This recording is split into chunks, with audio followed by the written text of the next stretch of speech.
Bismillahirrahmanirrahim. Assalamualaikum warahmatullahi wabarakatuh.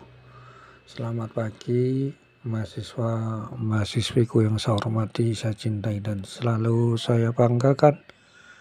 Selanjutnya kita akan memperjelas tentang inspeksi langsung pada identifikasi bahaya. Di depan kita sudah bahas tentang inspeksi langsung pada identifikasi bahaya.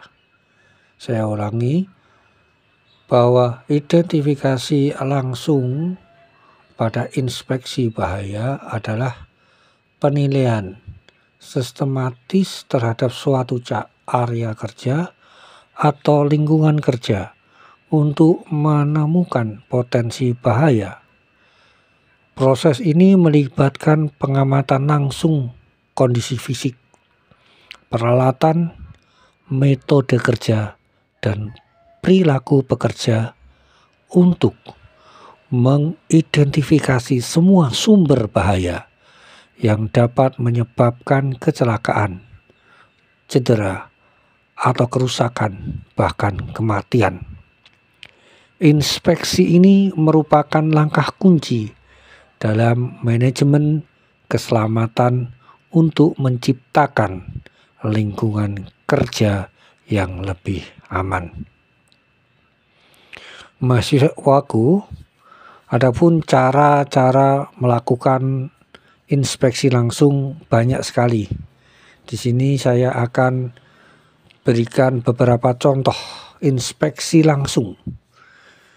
Inspeksi langsung bisa berupa observasi lapangan.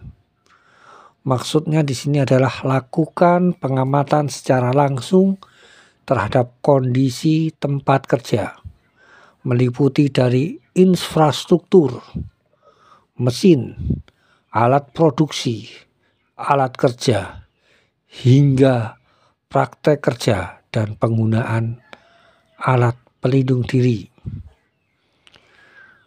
Yang kedua bisa melibatkan pekerja. Maksudnya adalah ajak pekerja untuk berpartisipasi dalam inspeksi dan dengarkan masukan mereka mengenai bahaya yang mereka lihat atau alami sehari-hari.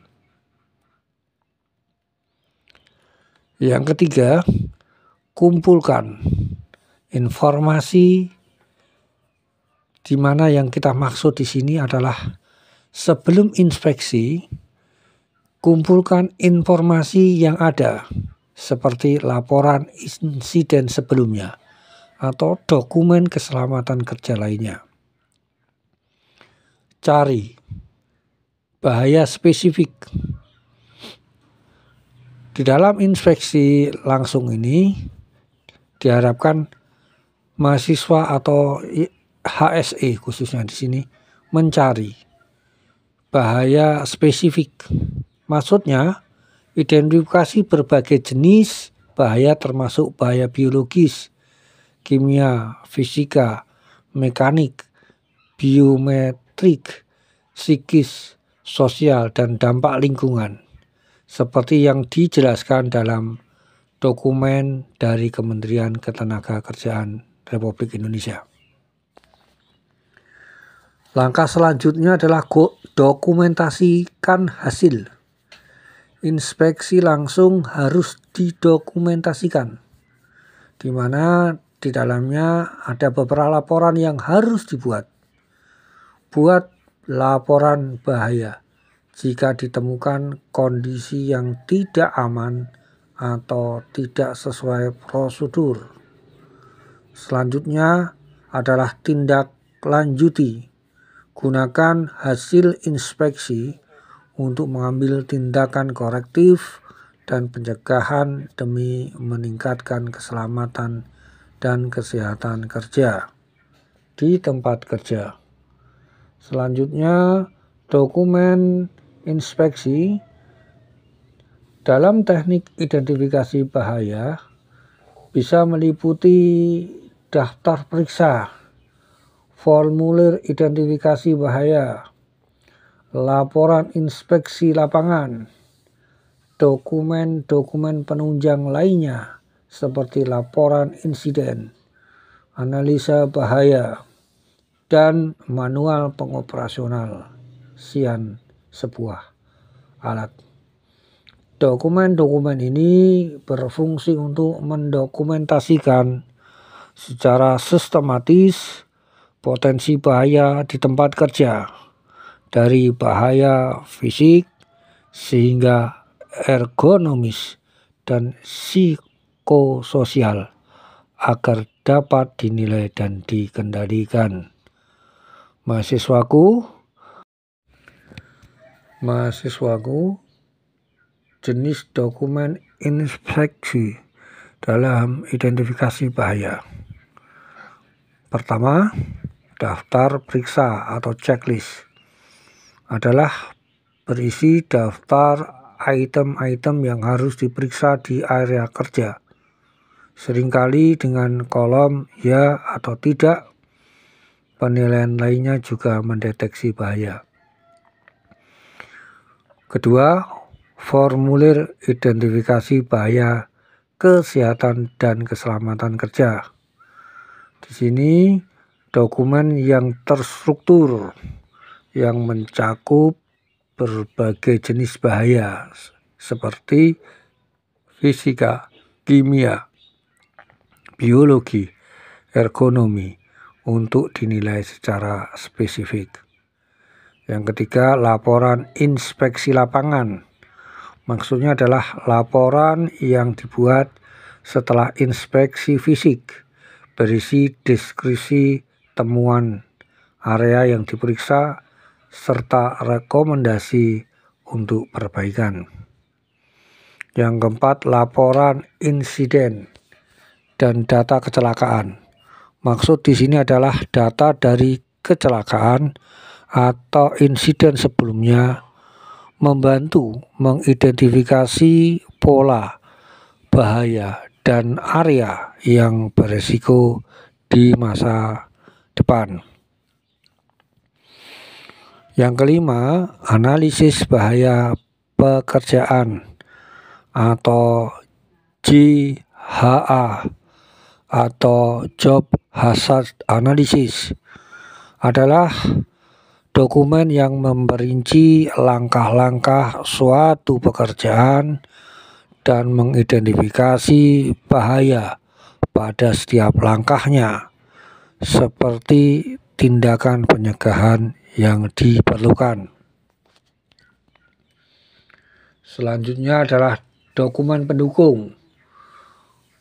Bisa berupa material safety data sheet MSDS atau Safety Data Sheet SDS, yang mana di sini akan memberikan informasi tentang bahaya yang terkait dengan bahan kimia yang digunakan.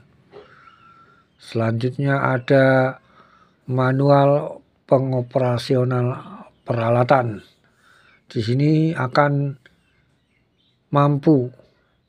bisa memberikan informasi tentang cara mengoperasionalkan mesin dan peralatan dengan aman. Ini berhubungan dengan SOP perusahaan. Selanjutnya, laporan inspeksi sebelumnya.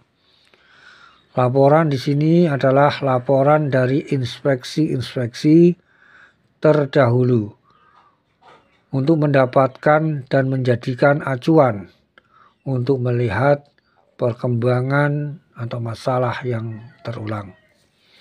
Mahasiswaku yang saya cintai dan saya hormati, contoh inspeksi langsung dalam teknik identifikasi bahaya adalah inspeksi mendadak atau walkthrough di area kerja untuk secara langsung mengamati dan mencatat bahaya. Di sini bisa kita contohkan seperti kabel listrik terkelupas, lantai licin, tumpahan bahan kimia, Contoh-contoh yang saya sebutkan tersebut termasuk di dalam pemeriksaan berkala terhadap alat keselamatan, kelengkapan, dan alat pelindung diri, dan kepatuhan penyimpanan bahan berbahaya. Contoh spesifik adalah bisa berupa inspeksi area kerja. Caranya gimana? Berjalan-jalanlah di sekitar lokasi kerja untuk mengidentifikasi potensi bahaya fisik seperti lantai yang tidak rata, kabel yang melintang, atau penerangan yang buruk. Contoh selanjutnya bisa pemeriksaan peralatan, memeriksa alat dan mesin untuk memastikan tidak ada kerusakan mesin seperti yang mengeluarkan suara tidak normal atau bagian yang longgar. Pengamatan bahan kimia, mengamati area penyimpanan bahan kimia untuk memastikan penyimpanan sudah sesuai standar dan memastikan tidak ada tumpahan atau kebocoran yang terlihat. Lakukan evaluasi kondisi lingkungan, memeriksa apakah ada potensi paparan kebisingan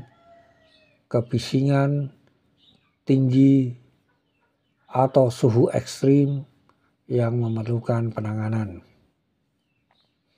Periksa APD dan keselamatan, memastikan semua pekerja menggunakan APD yang sesuai dan memeriksa ketersediaan serta kondisi peralatan keselamatan seperti alat pemadam api dan kotak P3K. Inspeksi selanjutnya bisa berupa inspeksi kebersihan, memastikan area kerja bersih dari tumpahan, sampah, dan kondisi yang menyebabkan kecelakaan. Inspeksi langsung adalah metode identifikasi bahaya dengan cara mengamati secara visual dan menyeluruh kondisi di lapangan untuk menentukan potensi resiko, tindakan tidak aman, dan kondisi kerja yang berisiko. Metode-metode ini dapat dilakukan oleh petugas K3 atau manajer atau supervisor yang terlatih.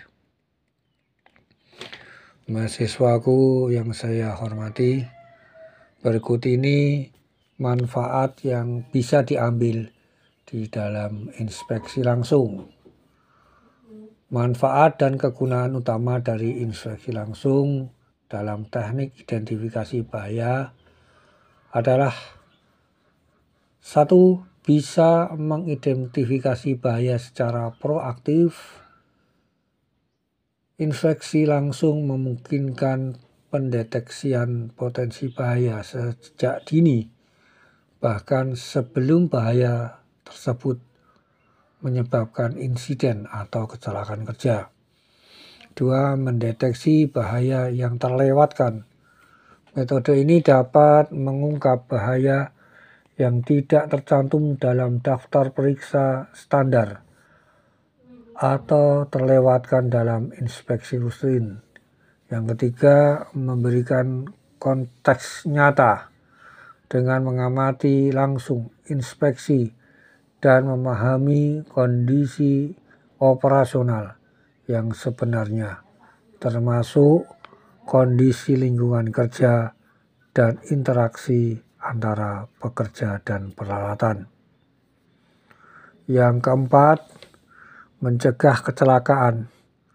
Identifikasi bahaya yang akurat memungkinkan perusahaan mengambil tindakan perbaikan yang tepat sehingga mencegah kecelakaan dan cedera.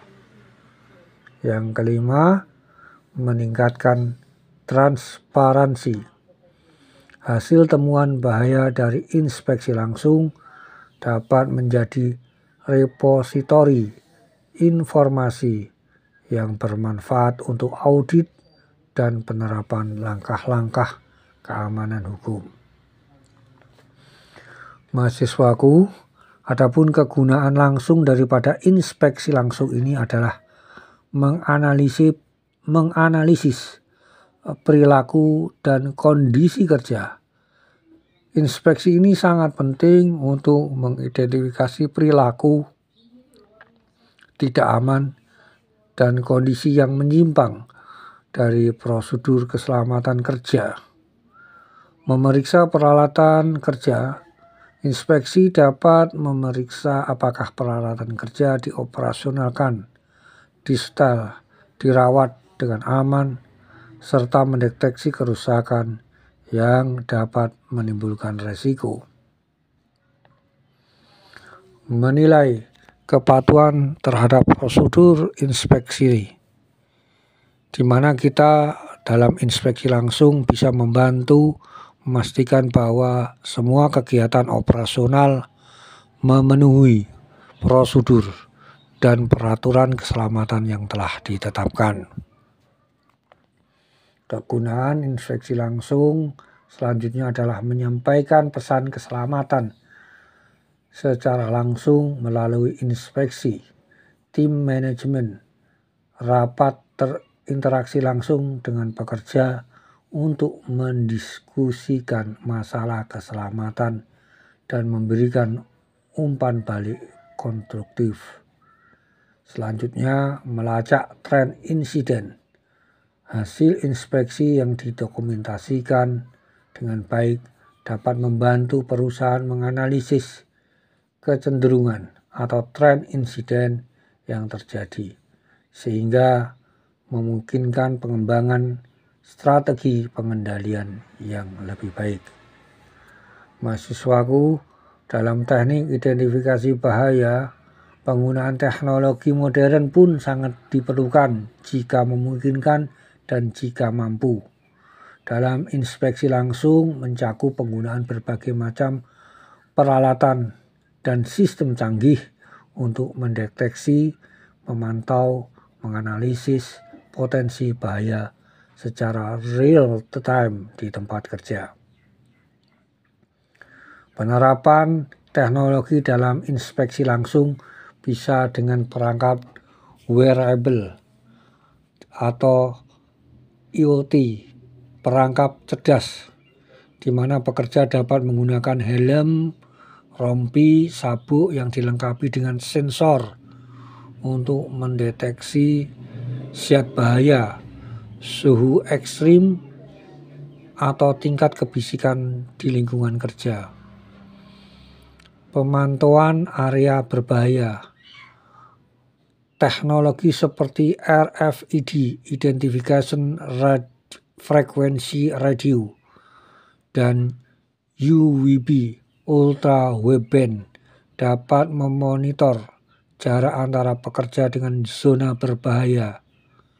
Analisis pergerakan.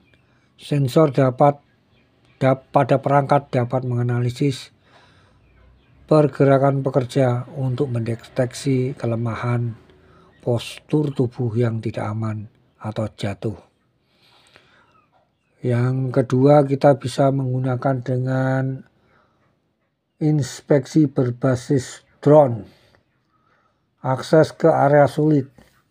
Drone digunakan untuk memeriksa area yang sulit dijangkau atau berbahaya, seperti tangki penyimpanan, atap, struktur yang tinggi tanpa membahayakan pekerja.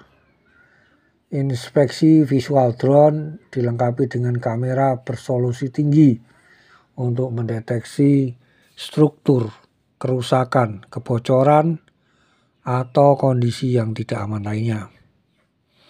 Pendeteksi gas dan panas. Drone dapat membawa sensor untuk mendeteksi kebocoran gas atau titik panas yang membantu mencegah kebakaran dan ledakan.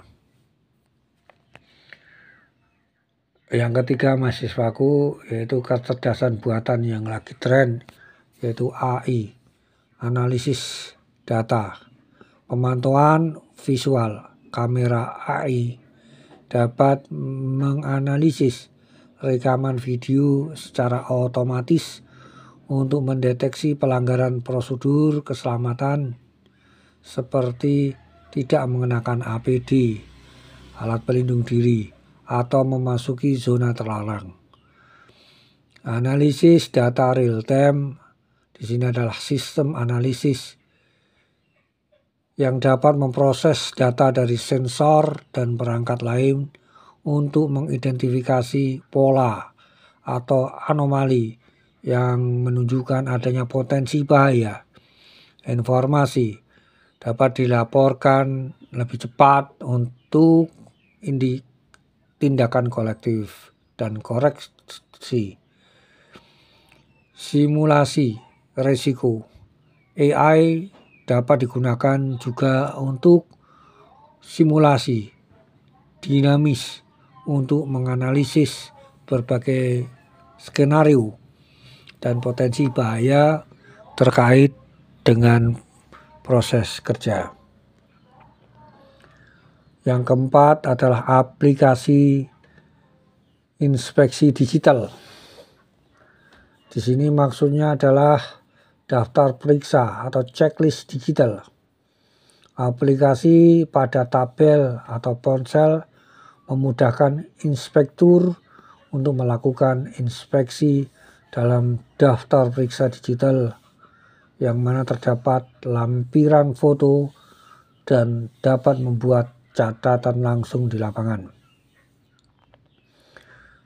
Selanjutnya adalah pelaporan terpusat pada inspeksi dapat langsung terkirim ke sistem yang terpusat yang memungkinkan manajemen memantau dan melacak perbaikan yang diperlukan secara efektif dan efisien. Mahasiswaku yang kelima adalah penggunaan realitas virtual atau VR atau realitas berimbuh AR. Simulasi pelatihan VR dapat digunakan untuk mensimulasikan lingkungan kerja yang berbahaya untuk melatih pekerja mengidentifikasi dan mengatasi bahaya tanpa resiko nyata.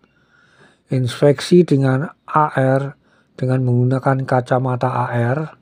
Di sini inspektur dapat melihat data dan informasi penting secara overlay di lingkungan fisik seperti informasi teknik tentang peralatan atau riwayat inspeksi.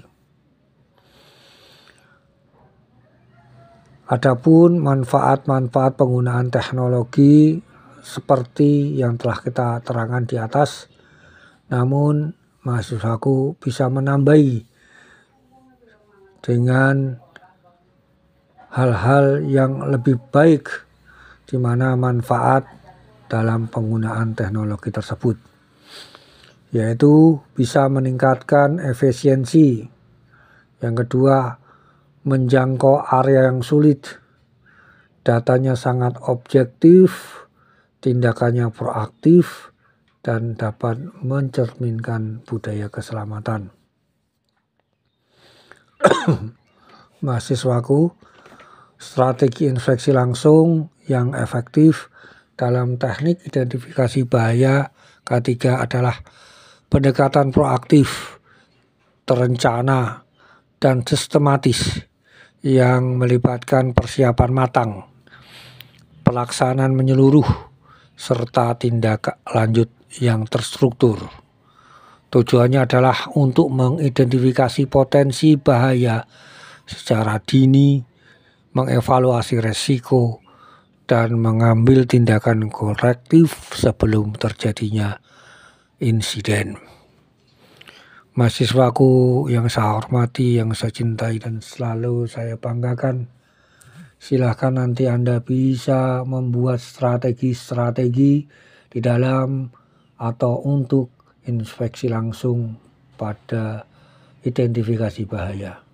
Namun di sini saya akan memberikan beberapa contoh saja yang bisa Anda jadikan sebagai dasar untuk bandingan atau rujukan di dalam menginspeksi langsung pada identifikasi bahaya. Yang pertama adalah tahap pemeriksaan. Di dalam tahap pemeriksaan ini ada beberapa item yang perlu digarisbawahi. Yang pertama adalah pembentukan tim. Apapun dan bagaimanapun tentukan siapa yang akan terlibat di dalam inspeksi, termasuk perwakilan dari manajemen, supervisor, pekerja yang memiliki pemahaman tentang area tersebut. Tahap persiapan kedua adalah perencanaan penjadwalan. Buat jadwal inspeksi secara rutin dan tidak terduga untuk memastikan kepatuhan yang konsisten. Inspeksi yang tidak terduga dapat memberikan gambaran yang lebih realistis tentang kondisi kerja sehari-hari. Tahap persiapan selanjutnya adalah peta dan jalur inspeksi. Buat denah area kerja dan tentukan jalur inspeksi yang jelas. Ini memastikan bahwa setiap bagian dari area kerja, termasuk yang sering terjadi atau diperiksa secara menyeluruh. Tahap persiapan selanjutnya adalah tinjauan dokumen terkait. Di sini kumpulkan atau tinjau informasi yang ada tentang bahaya serta laporkan inspeksi sebelumnya. Data kecelakaan kerja, laporan pemeriksaan, pemeliharaan, serta standar dan prosedur kerja yang berlaku. Tahapan persiapan selanjutnya bisa menyusun daftar periksa atau checklist. Buat daftar periksa yang spesifik untuk area dan jenis pekerjaan yang akan diinspeksi. Membantu memastikan tidak ada poin penting yang terlewatkan. Tahap persiapan selanjutnya bisa berupa kesiapan peralatan. Siapkan alat pelindung diri APD dan peralatan inspeksi yang diperlukan untuk memastikan keselamatan tim inspeksi. Mahasiswaku yang saya hormati, tadi kita tahap pertama adalah persiapan, yang kedua masuk kepada tahap pelaksanaan. Tahap pelaksanaan inspeksi dengan pengamatan sistematis, di mana amati lingkungan kerja secara menyeluruh dan sistematis dan berulang-ulang. Berikan perhatian khusus pada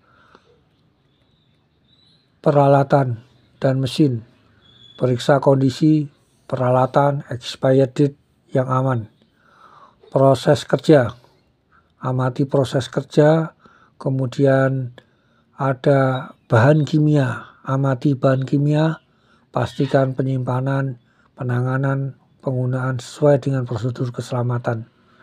Kemudian lingkungan kerja, evaluasi kondisi seperti pencahayaan, ventilasi, suhu, kebisingan, dan lain-lain. Selanjutnya ada tata geraha. Perhatikan kondisi kebersihan, kerapian kerja karena dapat menunjukkan potensi bahaya tersandung atau tergelincir. Kemudian bisa dengan wawancara dengan para pekerja. Berinteraksi langsung dengan karyawan untuk mendapatkan wawasan tentang bahaya yang mungkin tidak terlihat oleh tim inspeksi. Wawancara ini bisa mengungkapkan praktek kerja tidak aman yang mungkin umum dilakukan. Kemudian lakukan pendekatan multi aspek. Jangan hanya fokus pada kondisi fisik, tetapi juga pertimbangkan faktor manusia dan organisasi. Misalkan periksa apakah ada pelatihan yang memadai, prosedur yang tidak jelas, atau budaya kerja yang mengabaikan keselamatan.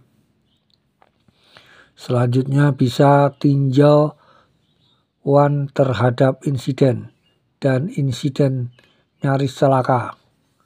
Mahasiswa bisa pelajari insiden yang terjadi atau insiden nyaris celaka, near miss, sebelumnya atau mengidentifikasi akar penyebab dan memastikan tindakan perbaikan sesudah dan sebelum secara efektif. Dokumentasi yang akurat. Catat semua temuan termasuk potensi bahaya, lokasi, dan deskripsi kondisi. Ambil foto atau video sebagai visual yang mendukung laporan pekerjaan. Tahapan selanjutnya adalah tahap ketiga, tahap pencatatan dan pelaporan. Di sini mahasiswaku bisa mencatat temuan yang isinya adalah catat semua pengamatan secara jelas, ringkas, sertakan identifikasi bahaya dan potensi resiko yang terkait. Tahap pencatatan dan pelaporan kedua adalah analisis temuan. Lakukan penilaian resiko untuk setiap bahaya yang ditemukan. Tentukan siapa yang mungkin terpapar bahaya dan bagaimana.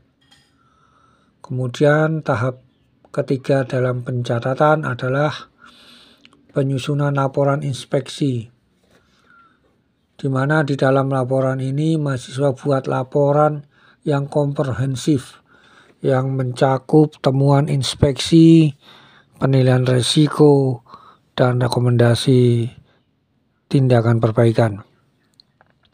Selanjutnya pada tahapnya yang keempat ya, tahap pencatatan yang keempat adalah pendistribusian laporan. Bagikan laporan kepada pihak-pihak terkait seperti manajemen, supervisor, dan kepala perwakilan pekerja untuk memastikan semua pihak mengetahui temuan dan rencana tindakan selanjutnya. Pada tahapan yang keempat adalah tahapan tindak lanjut dan evaluasi. Di dalam tahapan tindak lanjut dan evaluasi ini diperlukan yang namanya pengembangan tindakan pengendalian.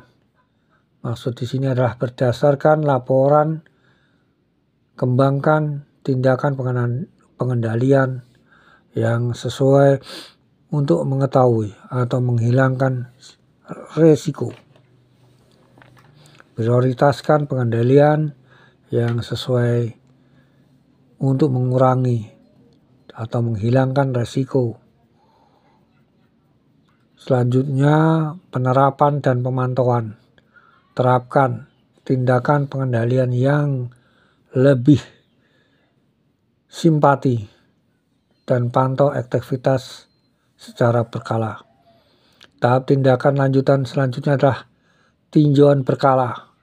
Lakukan tinjauan terhadap penilaian risiko dan strategi inspeksi secara berkala untuk memastikan relevansi dan efektivitasnya. Selanjutnya adalah pelatihan dan komunikasi. Gunakan temuan inspeksi sebagai materi pelatihan untuk peningkatan kesadaran pekerja dan manajer di dalam mengenai penanganan bahaya yang ada. Demikian mahasiswaku yang saya hormati, yang saya cintai, yang perlu kami sampaikan, tolong dikembangkan karena ini sifatnya adalah pengembangan. Dengan dasar-dasar yang saya berikan ini, saya harap kalian mampu memberikan sumbangsih kepada keselamatan pada setiap aspek-aspek yang nanti di mana Anda bekerja, di mana Anda mencari nafkah. Mahasiswaku yang saya hormati dan saya cintai dan selalu saya banggakan, demikian pada sesi ini yang bisa saya berikan. Sebelum dan sesudahnya saya ucapkan terima kasih. Selamat belajar dan tetap terus semangat. Sampai bertemu di sesi berikutnya. Demikian, alhamdulillah, wassalamualaikum warahmatullahi wabarakatuh.